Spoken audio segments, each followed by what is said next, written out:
irmãos viram aí, que ficou posto no cartaz, Deus é a força do nosso esforço. Esse é o tema mais reduzido, é um tema mais sintético. Eu elaborei um tema mais comprido, um tema mais amplo, que descreve essencialmente aquilo que eu quero tratar para os irmãos. E eu gostaria de ler para os irmãos. O tema mais comprido, mais substancial da nossa reflexão do Salmo 127, e aí os irmãos já podem abrir nesse salmo, é o seguinte: em vão nos esforçamos se o nosso esforço não for fortalecido por Deus. Em vão nos esforçamos se o nosso esforço não for fortalecido por Deus. O propósito da nossa reflexão é considerar da onde vem a força do esforço que nós necessariamente precisamos exercer. Então, esse breve salmo, ele coloca em evidência 3 características de preocupação universal: edificação, qualquer obra de construção, segurança e a criação de uma família. Mas não somente isso, ele vai um pouco mais além. Esse salmo ele afirma em que consiste o sucesso dessas 3 empreitadas. Por quê? Porque esse mundo ele tenta nos seduzir de muitas formas e nós acabamos sendo seduzidos com muita facilidade. Esse mundo ele nos aplaude, esse mundo ele tira o chapéu para nós, esse mundo ele nos dá diplomas, certificações e faz com que nós tiremos os olhos do Senhor. Nós exercemos todo o esforço possível para subir os degraus, para ganhar algum tipo de notoriedade e algumas vezes, mesmo crentes, mesmo professos em Cristo Jesus, nós podemos considerar que as nossas riquezas, as nossas posses, os nossos bens materiais, o intelecto que nós desenvolvemos, o conhecimento que nós adquirimos, isso é resultado da bondade do Senhor, isso é resultado da evidência do Senhor em nossas vidas. E isso não é de todo verdade. Esse salmo ele mostra em que consiste realmente o sucesso. Isso quer dizer que, se o Senhor não for o fundamento primário, não for a motivação última de todas essas tarefas, por exemplo, que eu mencionei para os irmãos, de todas essas realizações, como ele coloca aí logo no versículo número 1, todo esforço é vão. Todo esforço é inútil. E eu sei que esse termo, vão, inútil, ele descreve claramente o propósito da nulidade desse esforço, da nulidade dessa força. Mas eu queria passar para vocês a ideia que esse termo carrega, porque é ainda mais forte. A ideia de que esse esforço é imprestável. Ele pode adquirir bens para você, ele pode adquirir riquezas, ele pode adquirir diplomas, mas olhando para a realidade do fato criacional de Deus, cujo propósito é Ele que coloca de todas as coisas, isso é imprestável, é ineficaz. Mas tem um termo que descreve melhor o que significa esse fato de ser vão, que eu achei mais interessante de trazer para os irmãos. Se o Senhor não edificar a casa, em vão trabalham os que edificam. Enganosamente trabalham os que edificam. Olha como é interessante. Por quê? Porque se nós não olharmos para esses aspectos de que a força na realidade vem do Senhor e nessa força Ele coloca o objetivo das nossas realizações, nós conquistaremos o mundo. Mas nós, à medida que conquistamos o mundo, nós acabaremos perdendo gradativamente o Senhor. Porque nós não olhamos para Ele. Porque Ele não é nosso foco. Ele não é nosso objetivo. Imagine essa realidade para os líderes do lar. Para os pais de família. Aqueles sobre quem Deus coloca a responsabilidade de conduzir o nosso lar e consequentemente, conduzir a igreja do Senhor. Se nós não olharmos para o Senhor, se nós não enxergarmos que a nossa Pastor de Rússia. Nós podemos fazer todas as programações. Nós podemos estudar para os melhores sermões, nós podemos fazer as maiores pesquisas, nós podemos fazer as maiores empreitadas, mas nós não fazemos para o Senhor. Nós fazemos para cumprir uma rotina, nós fazemos para responder à sociedade. Sabe aqueles aniversários, por exemplo, aqueles aniversários em que, na verdade, nós não queremos festejar mais um ano de vida, nós não queremos festejar o nascimento. No fundo, nós podemos não dizer, mas nós sabemos que nós queremos dar uma resposta à sociedade das conquistas que nós fizemos, das realizações que nós temos, e não festejar realmente a vida. O ponto é o coração, meus irmãos. Imagine o seguinte, eu não consigo ver o seu coração. Os irmãos que estão aqui não conseguem ver o seu coração, mas o Senhor é o público dos seus pensamentos. Ele vê o seu coração. Ele sonda os seus pensamentos. Ele sabe quais são as nossas motivações. Se nós ampliarmos mais um pouquinho o nosso estudo, e isso é interessante, o Salmo 127 e o Salmo 128, eles são extremamente particulares, porque eles formam uma unidade temática. Ambos são salmos do lar, por exemplo. Salmos para a vida familiar. São canções domésticas, que eram entoadas nas peregrinações rumo à Cidade Santa, rumo a Jerusalém, naquela categoria de salmos de romagem, conforme nós vemos aí no sobrescrito do salmo. Então imagina quantas vezes eles entoavam esse salmo. E isso é didático para nós, porque nós nos esquecemos com facilidade quem é a nossa força e o que é uma vida vã, o que é um esforço vão. Não por acaso, olha outro ponto interessante, não por acaso esses salmos, eles mostram uma sequência. O Salmo 127, esse primeiro desses dois, ele define o cenário.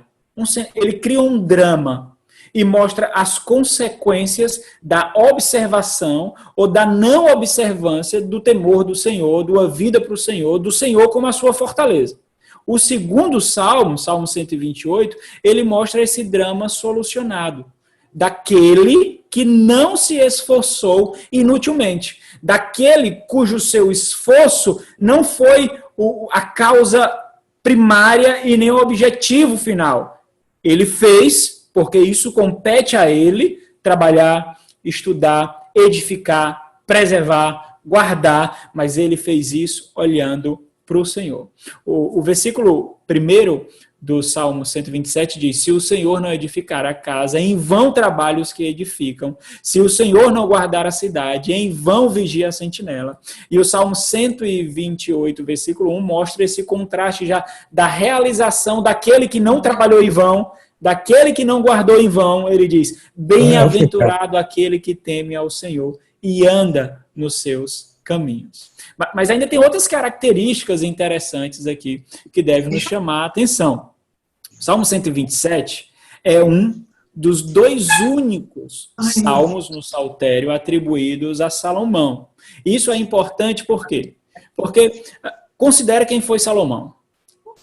O homem mais sábio que passou na terra, tirando o nosso Senhor, evidentemente. Mas esse homem, ele viveu de forma dissoluta. Esse homem viveu de forma estulta, tola. E nós não sabemos qual é o contexto histórico desse Salmo 127. Nós não sabemos a data que ele foi escrito, em que ocasião ele foi escrito, mas quando nós olhamos para o teor desse salmo, essas palavras de sabedoria, particularmente tecida, com cuidado, observando as consequências dos atos e o valor de medir cada ato, nós somos levados ao livro de Provérbios. Nós vemos essa sabedoria de Provérbios aqui descrita nesse Salmo 127. E isso é interessante, por quê? Quando nós olhamos para Provérbios, nós olhamos a realização de escritos, uma coletânea pequena de todos os provérbios, milhares de provérbios que Salomão escreveu. Nós temos uma coletânea pequena aí que aprove o Senhor, juntar para nos dar. E nós vemos o fato de que um homem viveu, um homem sábio viveu, não observando aquilo que ele deveria observar, agindo com as suas próprias forças, removendo a sabedoria debaixo da submissão e obediência ao Senhor e agindo conforme o seu coração. Então, aquele homem, ele nos mostra o que é ser sábio, o que é ser prudente, o que é temer a Deus, por exemplo. E aí nós vemos esse homem que fez coisas erradas, que viveu dissolutamente, e agora ele nos mostra o que é viver inutilmente, o que é viver de forma enganosa. Então, é interessante nós observarmos esses fatos, porque nós não precisamos cometer os mesmos erros, nós não precisamos cometer as mesmas falhas. Alguns homens, algumas mulheres, canonizados pelo Senhor nas Sagradas Escrituras, eles viveram, eles experimentaram. Vamos prestar atenção quantas placas de advertências circundam as nossas vidas. Não somente das Sagradas Escrituras, da história da igreja, pessoas ao nosso redor, são placas de advertências gritantes para que nós não cometamos os mesmos erros, para que nós não vivamos inutilmente, enganosamente. E é interessante, meus irmãos, porque às vezes nós não nos aperceberemos dos erros que cometemos até um dia fechar os nossos olhos e depois, em outra realidade, nós podemos viver desse lado da eternidade toda a nossa vida, frequentando a igreja, fazendo os nossos devocionais, lendo os nossos livros e fazendo isso de forma mecânica, edificando o nosso lar, guardando o nosso lar, sem considerar o fundamento sobre o qual nós fazemos isso. Nós somos levados pela queda a menosprezar o sagrado e fazemos isso algumas vezes sem perceber. Parece que a realidade desse mundo é colocar tudo que é rotineiro como uma forma negativa. Como se rotineiro, uma rotina, fosse sinônimo de algo sem sabor, de algo sem prazer, de algo sem realização. E nós muitas vezes somos capturados por essa realidade. Imagine a liturgia de culto. Nós já sabemos em que momento pegar a Bíblia para ler. Nós já sabemos o texto que será exposto. Nós já cantamos a mesma canção várias vezes. Se nós tivermos essa mentalidade de que a rotina ou algo rotineiro é uma sedução, muitas vezes, segundo a concepção mundana, é uma armadilha para desprezar o sagrado, nós não cairemos nessas armadilhas, nesses laços, com facilidade. Nós somos levados a isso. Então, para nossa reflexão hoje, embora nós iremos observar todo o teor do Salmo 127, nós ficaremos somente nos versículos 1 e o versículo 2. Então, lembra lá do tema, o tema reduzido. Deus é a força do nosso esforço. Nós nos esforçamos. Isso é devido a nós. Isso cabe a nós, isso compete a nós. Mas, ao nos esforçarmos, a nossa força não vem de nós mesmos, mas do Senhor. E aí eu quero fazer uma pergunta aqui para direcionar também a nossa reflexão. O que nós aprendemos nesse salmo para que nós possamos conduzir as nossas vidas em todos os aspectos, em cada esfera que Deus nos colocou para glorificá-lo? O que nós aprendemos? Nós aprendemos 3 coisas. E nós vamos ver essas 3 coisas. Primeiro, a edificação e preservação do nosso lar é obra de Deus. Segundo, a responsabilidade de edificação e preservação não é removida de nós, por ser obra de Deus. E terceira e última, a inutilidade de nos esforçarmos sem confiar em Deus. Então vamos olhar para o versículo número 1, para nós considerarmos o primeiro ponto. A edificação e preservação do nosso lar é obra de Deus. Então, o versículo 1, ele deixa isso de forma mais clara que o sol. Inclusive, ele é enfatizado, essa verdade é enfatizada no paralelismo que ele constrói. Aí, não somente repetindo as mesmas características, mas apresentando nuances diferentes. Olha como é interessante. Se o Senhor não edificar a casa, e aí você pula uma linha aí, se a sua Bíblia lhe permitir, e ele diz, se o Senhor não guardar a cidade. Observa o tom que ele coloca para nós aqui. Então, olha aí como Salomão, ele mostra não somente a necessidade da ação do Senhor na edificação, na construção do lar. O Senhor é o centro, o Senhor é o fundamento, o Senhor é a estrada sobre a qual nós caminhamos e é a estrada que nós devemos colocar diante dos nossos filhos, diante dos nossos cônjuges, diante do nosso lar. Mas também não somente a edificação, a guarda dela, a preservação de nós e do nosso lar. Imagine por um instante que Salomão se deparou com esse final em sua vida. Quando ele percebe que ele construiu uma vida na qual não foi Deus que edificou. Ele tentou guardar uma vida que não foi Deus que guardou, que não foi Deus que preservou. E ele se depara com a realidade de que não importam exércitos, não importam impérios, não importa riquezas, não importa prazeres, não importa sabedoria.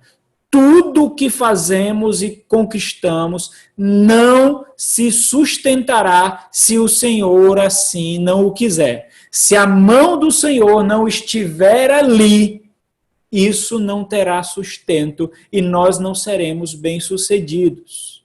E se isso não tributar glória e honra ao Senhor, nós jogamos a vida fora. Imagina todos os momentos que nós saímos cedo para trabalhar. Todo o tempo que nós passamos distante do nosso lar, distante do cônjuge, distante da família, toda a energia que nós empreendemos, toda a saúde que nós gastamos, se nós não tivermos consciência de que isso vem do Senhor e diante dele, olhando para a cruz, nós não nos prostrarmos, tudo isso foi vão. No final de tudo, só uma palavra bastará. Essa palavra se tornou uma pessoa. Sofreu por nós, viveu por nós, sangrou por nós, morreu por nós. Cristo. A história não é sobre nós. A história é sobre Ele.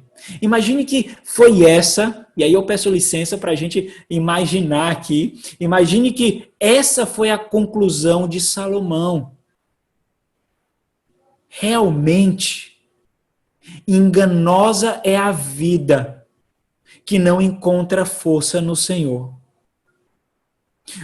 Mas a vida é ardilosa, porque ela nos faz pensar que nós estamos sendo bem-sucedidos, que as nossas riquezas são resultado da boa mão de Deus mostrando-nos que nós estamos no caminho certo. A vida é enganosa. Nós encontramos muitas armadilhas. Então, qual é o ponto aqui? Isso quer dizer que não há edificação verdadeira senão pelo Senhor.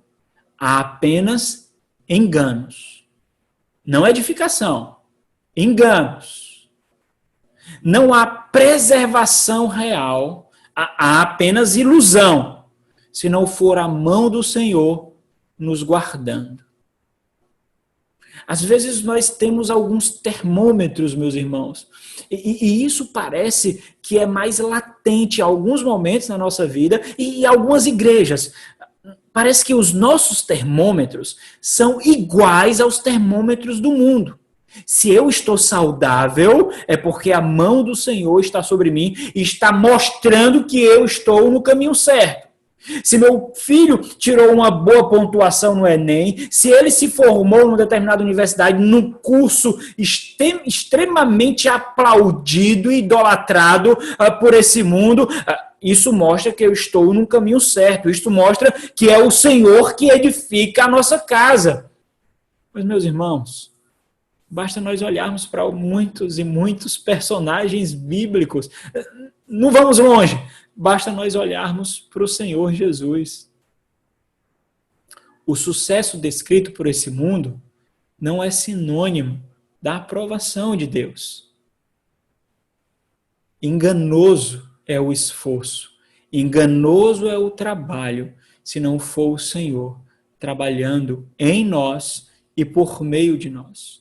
E aí um contraste interessante nos leva ao segundo ponto da nossa reflexão. Olha como é interessante o fato de Salomão falar tanto da obra de Deus, se o Senhor não edificar. Olha os paralelismos que ele constrói. Um momento Deus, um momento nós. Um momento Deus, um momento nós. Se o Senhor não fizer a obra, não edificar, e aí ele mostra o nosso esforço. Nós também temos que suar. Nós também temos que labutar. E essa é os dois segundas linhas, segunda e a quarta linha aí, dessa construção do versículo 1. E essa realidade, ela destaca ainda mais a nossa impotência e nos humilha. Os irmãos já pararam para perceber como o exercício da humilhação bíblica é difícil? Nós olhamos para as nossas posses, nós olhamos para os nossos bens, nós olhamos para a nossa conta e nós vemos o nosso salário, nós olhamos para a nossa realização, nós suamos, nós labutamos, mas a humilhação bíblica diz que diante disso, nós nos dobramos diante do Senhor e oramos, porque entendemos que tudo isso veio dele, nada veio de nós. Olha como é antagônico isso. Você vê poderosos, segundo esse mundo, exercendo tal atitude, se não for a graça de Deus pesando sobre os seus ombros, curvando os seus joelhos e se humilhar diante do Senhor. Essa é a obra divina. Essa é a ação do Espírito. Mesmo que nós desempenhemos os esforços mais espantosos para nós conquistarmos aquilo que nós conquistamos, nós só conquistamos porque foi a mão de Deus que nos sustentou, foi o braço forte do Senhor que nos conduziu. E isso deve ser a realidade do nosso coração. Nós somos levados, meus irmãos, a criar frases de efeito. Às vezes, nós nos deparamos tanto com orações nossas, como com orações de irmãos, que nós já sabemos como vai começar, quais palavras eles vão usar e como vai findar. Parece que ele precisa mostrar algo para aqueles ao redor, seja um vocabulário mais rebuscado, sejam palavras bonitas, seja palavras tecidas, escolhidas a dedo, que demonstrem que ele tem intimidade com o Senhor, quando nós não consideramos sequer o Salmo 139, ele sonda o nosso coração, e ele vê se há caminho mau. Parece que nós aprendemos a fazer um tipo de teologia e viver um tipo de fé em que diante das pessoas é permitido, por mais que diante de Deus seja algo sujo e espúrio. Nós somos impuros isoladamente, e em comunidade nós somos santos e perfeitos. Essas advertências que são colocadas para nós aqui no versículo 1 como condicionais, se o Senhor, carrega um tom pesado para nós. Então entenda, meus irmãos, entendam. É necessário nós construirmos um lar, uma vida profissional, uma vida acadêmica, em que nenhuma decisão, nenhuma renúncia, nenhum não para essa realidade que vivemos pode se manter de pé e não ser derrubado pelo Senhor e pelas coisas do Senhor. Imagine você forjando um lar. Porque foi o Senhor que edificou a sua casa enquanto você trabalhou. Foi o Senhor que preservou a cidade enquanto você vigiou, enquanto você guardou. E aí você se depara com uma situação muito difícil na sua família. De repente, você precisa tomar uma decisão com seus filhos. O seu filho, levado pelos cursinhos, levado pelas escolas, que tendem a mundanizar realmente os filhos, eles almejam uma determinada profissão, eles almejam um determinado curso. Esse curso se tornou talvez mais fácil para ele fazer em outro estado, às vezes até no outro país. E você se depara com a situação de que é responsabilidade sua conduzir o seu filho até a formação da família dele, e isso tem que ser feito em temor, reverência e glória ao Senhor. Você edificou a sua casa sobre o fundamento que Cristo estabeleceu. Você senta com a sua família, você senta com seus filhos, e você considera a possibilidade do seu filho não fazer esse curso, do seu filho não viajar, do seu filho não ir morar longe de você. Eu estou contando uma situação aqui que veio na minha cabeça. Eu não sei de história de ninguém, eu não sei de realidade de ninguém. E aí você, junto com a sua esposa, olha para o seu filho e diz: meu amor, o meu coração, sinceramente, não tem paz com essa viagem, com esse curso, com essa nova modalidade de vida que você quer exercer. Sinceramente, eu entendo que fazendo isso, nós receberemos todos os aplausos, ganharemos todos os holofotes, receberemos o diploma banhado de ouro, mas isso pode ter um preço, e eu não estou disposto a pagar esse preço. Esse preço pode ser a sua alma, pode ser o seu destino eterno, e eu não estou disposto. Imagine que toda a sua vida você criou um contexto para esse dia. Você passou toda a sua vida através de cultos domésticos, através de devoções familiares, através de leituras bíblicas no lar, através de livros que você labutou para comprar e para investir para que os seus filhos lessem. Imagine que toda a sua vida você se preparou para esse momento decisivo da sua família, do seu filho. E aí, com lágrimas nos olhos, mas olhando para o temor do seu coração, pai, para o temor do seu coração, mãe, a sua filha ou seu filho dirá: eu não estou feliz com isso, pai, mas eu sei que se não fosse para me colocar nos caminhos do Senhor, o Senhor não tomaria essa decisão.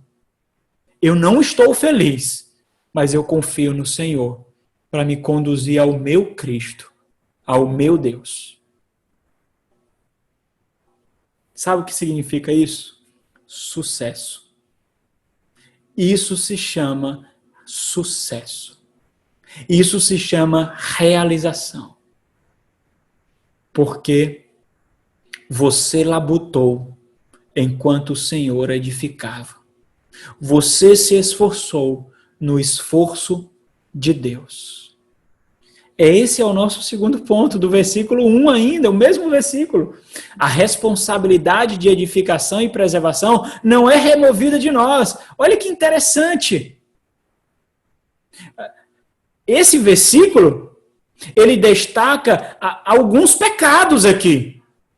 A preguiça, a omissão, a covardia. É interessante quando Davi vai passar o reinado para o seu filho Salomão, vai passar o trono, e ele faz toda aquela cerimônia de entronização. E antes de mandar que ele observe os caminhos do Senhor, ele diz: ser homem, meu filho, ser homem, e observe os mandamentos do Senhor. Porque essas são características distintivas daquele sobre quem Deus colocou a coroa. E nós temos que tomar decisões difíceis. Tem um dito que diz o seguinte: pesada é a cabeça sobre quem repousa a coroa. A sua esposa muitas vezes não vai entender, mas ela conhece o temor do Senhor no seu coração. Os seus filhos muitas vezes não vão entender, mas eles conhecem o temor do Senhor do seu coração. Ele conhece o seu labor, ele conhece a sua luta, ele conhece o seu trabalho. Então, esse versículo, ele destaca também esses pecados, preguiça, omissão, covardia, que são denunciados por uma vida de nulidade, por uma vida enganosa. E quando nós vivemos essa vida, meus irmãos, nós somos profecias vivas do nosso próprio juízo. É desgraça anunciada. Qual é um ponto aqui? Qual é o grande ponto aqui?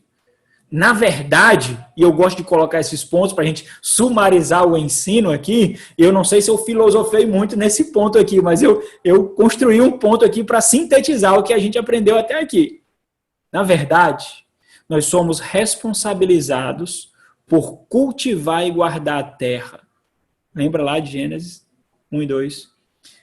Confiando que Deus dará o resultado que Ele mesmo espera. Porque a força que usamos para fazer o que é devido que façamos não é intrinsecamente nossa, mas na certeza de que Deus cumprirá a boa obra que começou em nós. Nós fazemos olhando para Ele. Nós fazemos olhando para Cristo. E quando nós somos atingidos, nós vemos que Cristo sangrou. Cristo gemeu. Cristo chorou. E quando nós olhamos para o Senhor e vemos essas realidades na nossa família, no nosso lar, nós não vemos fracasso. Nós vemos que nós estamos trilhando o mesmo caminho turbulento, com declives, com espinhos, que o nosso Senhor caminhou. Ou seja, nós devemos usar, meus irmãos, toda a nossa força, todas as nossas habilidades. Nós não enterramos talento algum. Nós devemos ser os melhores naquilo que nós fazemos. Nós devemos usar e desenvolver todo o intelecto, mas cientes de que, em última instância, tudo isso não veio de nós, mas da nossa dependência do Senhor. Então entenda aqui, nós necessariamente precisamos nos esforçar. Nós precisamos edificar, nós precisamos guardar, nós precisamos preservar, nós precisamos construir. É o que o texto diz, olha o versículo 21. Em vão trabalham os que a edificam, mas eles trabalham. Em vão vigia a sentinela, mas ela vigia. Há necessidade de trabalhar. Há necessidade de edificação. Nós não podemos ser negligentes. Nós vivemos uma realidade hoje em que nós vemos as mulheres, olha para os jovens na igreja. Nós vemos os garotos crescendo em estatura, mas não em graça e conhecimento, e muito menos em maturidade. E nós vemos as jovens se tornando mulheres, enquanto meninos se tornam garotos. Se nós, homens da igreja, maduros, não estivermos dispostos a comprar essa briga, a criar uma universidade de masculinidade, liderança, de domínio, esses jovens, eles caminharão direto para o inferno, porque sequer tem substância, tem maturidade de forjar e nutrir uma família aos pés do Senhor. Nós devemos assumir os nossos papéis, laboreando, trabalhando, preservando todas as instâncias que Deus nos colocou. Olhamos primeiro para o nosso lar, depois olhamos para a igreja do Senhor, olhamos para a casa do Senhor, olhamos para a comunidade dos santos. E nós fazemos, na igreja que o Senhor nos colocou, na igreja local, um circo um pouco mais amplo daquilo que nós já vivemos no nosso lar, encarando as nossas responsabilidades. A diferença aqui, meus irmãos, desse trabalho que exercemos, dessa edificação que desempenhamos, dessa vigilância que plantamos, é que a fé nos mostrará que o nosso esforço não é vão e nós trabalhamos na força do Senhor. Veja, por exemplo, o exemplo de Neemias e de todos aqueles judeus que retornaram ali do cativeiro babilônico. Eles precisavam ver, por exemplo, que a aliança que Deus fez com eles ainda estava de pé. E eles começam a meditar ali na lei do Senhor, eles começam a receber instrução da lei do Senhor, começam a reconstruir ali a cidade e o templo, e eles estavam reconstruindo ali o muro de Jerusalém, e eles ficaram sabendo ali no capítulo 4 de Neemias, versículo 7 e versículo 9, que eles seriam atacados. O que eles fizeram? Eles oraram e guardaram os muros. Eles oraram e guardaram os muros. Confiaram no Senhor e fizeram aquilo que sabia que o Senhor requeria deles. Por exemplo, quando nós olhamos para várias histórias na Bíblia, o rei Ezequias, que diante do prenúncio da sua morte, ele orou ao Senhor, se quebrantou diante do Senhor e ganhou aí mais 15 anos de vida. Nós vemos em Isaías, capítulo 38, versículo 21, que a profecia que ele recebeu, a resposta que ele recebeu de mais 15 anos de vida, ainda exigiu algo dele. Mas por que isso? Não só bastava o Senhor determinar que ele teria mais 15 anos de vida? Isaías 38, versículo 21 diz: ora, Isaías dissera, tome-se uma pasta de figos e ponha-se em empastro sobre a úlcera, e ela recuperará a sua saúde. Olha como é interessante. Olha como essa dinâmica. Um pastor chamado Tim Keller, ele diz assim, essa realidade, essa dinâmica é o ministério prático da oração e da vida cristã. Faz parte da bondade e do desígnio de Deus permitir que o mundo seja suscetível às nossas orações. Às vezes, o nosso labor na edificação, às vezes a nossa vigilância da cidade requer apenas, meus irmãos, que nós dobremos os nossos joelhos e direcionemos o nosso coração e o nosso lar para o Senhor de todas as coisas. Lembra lá quando Tiago fala de Elias? E é interessante porque no versículo 16 do capítulo 5 de Tiago, ele fala, por exemplo, dessa realidade da oração, de que se nós confessarmos os nossos pecados, se nós confessarmos os nossos pecados e uns aos outros e orarmos uns pelos outros, nós seremos curados. E logo no versículo 17, versículo 18, ele destaca o poder dessa oração. E ele diz, Elias era um homem semelhante a nós. Elias era sujeito aos mesmos sentimentos, às mesmas tentações, às mesmas inclinações, e orou. E ele orou. E parou de chover por 3 anos e 6 meses. E ele orou outra vez. E a chuva veio. Então, esse trabalho que nós exercemos, que é próprio de nós, deve ser envolvido, revestido pela fé no Senhor, de que a força vem dele. Então, entenda. Fé, crença, confiança, esperança não são sinônimos de preguiça, omissão e covardia. Para a gente concluir, vamos olhar para o versículo 2. Versículo 2, para a gente concluir. Olha o ponto do versículo 2 que eu quero trazer para vocês. A inutilidade de nos esforçarmos sem confiar em Deus. Porque nós nos esforçamos, não é? Nós vivemos numa selva de pedra. O primeiro é quem ganha. O mais rápido é quem vence. O que tem mais é mais aclamado. Então, nós vivemos nessa selva, nós trabalhamos, nós nos esforçamos. Mas enganoso é o esforço daquele que não confia na força do Senhor. E nós vemos três degraus aqui no versículo 2. Inútil, o versículo 2. Inútil, esse daqui é o mesmo termo de vão, inútil, enganoso ou ineficaz. A gente pode entender também como fraudulento. Olha como é interessante.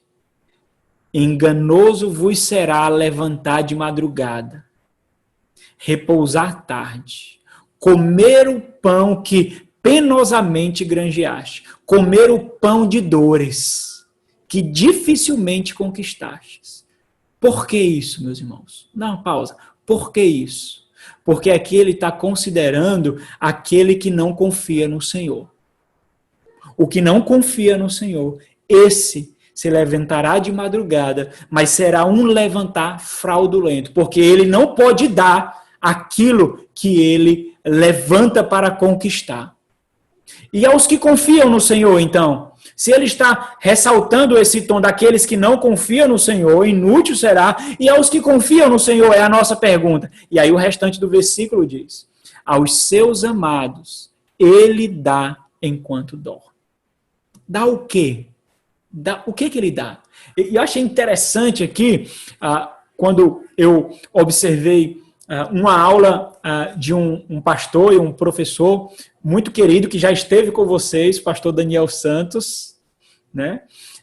Ele fez uma observação interessante desse versículo 2, especialmente nesse ponto, e ele questionou o seguinte, o que Deus dá? Porque, de cara, o que nos vem à mente, especialmente nessa versão, ao meio da revista atualizada, é de que o Senhor nos dá o pão. Não é? O Senhor nos dá o pão, Ele nos dá o pão. Quando nós olhamos para outra versão, ele deixa mais claro o que o Senhor nos dá. Ao meio da revista corrigida, ela diz o seguinte, pois Ele dá aos seus amados o sono. Olha que interessante. O que Ele nos dá? Ele não nos dá simplesmente o pão. E isso ele nos dará. Ele não nos deixará passar necessidade. Ele não nos deixará mendigar o pão. Mas o ponto não é esse, porque nós podemos nos levantar de madrugada. E aquele pão de imediato nós podemos obter. Mas não é isso simplesmente que ele dá. Ele dá o sono diante da certeza de que nós receberemos o pão. Embora nós façamos tudo o que nós precisamos fazer, nós fazemos para honrar o Senhor. É interessante que o Senhor Jesus, ele ressalta essa característica de que nós devemos descansar do Senhor, porque tudo é nosso. Lembra do Sermão do Monte? Quando o Senhor descreve ali o caráter cristão, as partes constituintes da unidade do que é ser cristão. E na terceira bem-aventurança, no versículo 5, ele diz o quê? Bem-aventurados os mansos, porque herdarão a terra. E mansidão lá não é aquela pessoa apática, por exemplo. Não é aquela pessoa tipo, eu não sei se tem algum baiano aí, mas tipo baiano. Não é. Manso aqui traz essa característica da certeza da promessa, porque está descansado na esperança de Cristo. Ele não precisa correr, ele não precisa matar, porque a terra é dele. Esse é o cristão. Traz essa característica aqui do versículo 2. Aos seus amados, aqueles que são seus, o Senhor dá essa paz para dormir, porque o pão o Senhor proverá. Interessante, né, meus irmãos? Esse ponto, muito interessante. Nós considerarmos que nós podemos dedicar, e aí para a gente finalizar aqui, todo o nosso suor, nós podemos dedicar toda a nossa vida. Nós podemos trabalhar arduamente, nós podemos mostrar o horizonte para o nosso lar, mas no final das contas, nós devemos considerar qual horizonte nós estamos apontando para os nossos cônjuges, para os nossos filhos, para que eles persigam, para que eles caminhem em direção. Quando nós não apontamos para a força do Senhor, que em última instância é Cristo, foi a força capaz de nos perdoar, foi a força capaz de nos dar paz com Deus. Quando nós não fazemos isso, fraudulento é o esforço que nós usamos para conquistar, para adquirir bens, para inchar o nosso intelecto. Que o Senhor, meus irmãos, traga luz à nossa mente, que o Senhor derrame sobre nós da sua graça, porque nós podemos com muita facilidade sermos ludibriados, enganados por esse mundo. Ele é sagaz, ele tem a carne que ainda não foi glorificada para ajudá-lo. Ainda nós temos que nos despir do velho homem dia após dia. Existem todas as hostes infernais para labutar contra o reino que o Senhor Jesus Cristo está implantando. Existe um reino parasitário que quer impedir a implantação do reino dos céus, do reino de Deus. Que o Senhor derrame sobre nós da sua graça, que nós possamos ter os nossos olhos espirituais abertos, os olhos que somente nós temos. Nós somos seres de outro mundo que ainda vivem nesse mundo. Nós temos a mente de outro mundo, nós temos o coração de outro mundo, daquele mundo que um dia virá e será eternamente. Nós somos os únicos que podemos ver essas realidades. Que o Senhor nos conceda graça para poder viver condizentes com essa realidade. Lembra, o Senhor é o público dos seus pensamentos. O Senhor vê o seu coração, os seus projetos e as suas motivações. Não adianta aplausos, não adianta holofotes que esse mundo pode colocar. Em vão é o esforço daquele que não repousa na força do Senhor. Vamos orar? Santo e misericordioso Deus, é impossível descrever o quanto nós somos gratos ao Senhor por Tua palavra. Sem ela nós somos completamente cegos. Sem ela não há luz diante dos nossos passos. Sem ela não há estrada sobre a qual andar. Sem ela nós caímos. Sem ela nós perecemos. Sem ela nós apodrecemos, ó Deus. Obrigado pelas placas de advertências. Obrigado pela esperança colocada diante de nós. Eu rogo especialmente por cada irmão aqui presente, pela graça que temos da internet e todos os recursos à nossa disposição para aliviar a nossa dor nesse momento tão difícil que nós passamos junto com todo mundo. E o Senhor tem nos mostrado como nós somos felizardos, como nós somos bem-aventurados, como nós somos ricos, ainda vivendo no mundo que não é nosso. Que o Senhor seja com essa igreja, Deus. Eu pude, junto com a minha esposa, experimentar a bondade desses irmãos. Esses irmãos foram anjos do Senhor para abençoar a mim e a minha esposa. E eu rogo ao Senhor, Deus, que o Senhor cuide de cada um, cada família, que o Senhor os abençoe para que essa igreja e cada lar que constitui essa igreja seja edificada sobre a rocha, firme, capaz de vencer o mundo.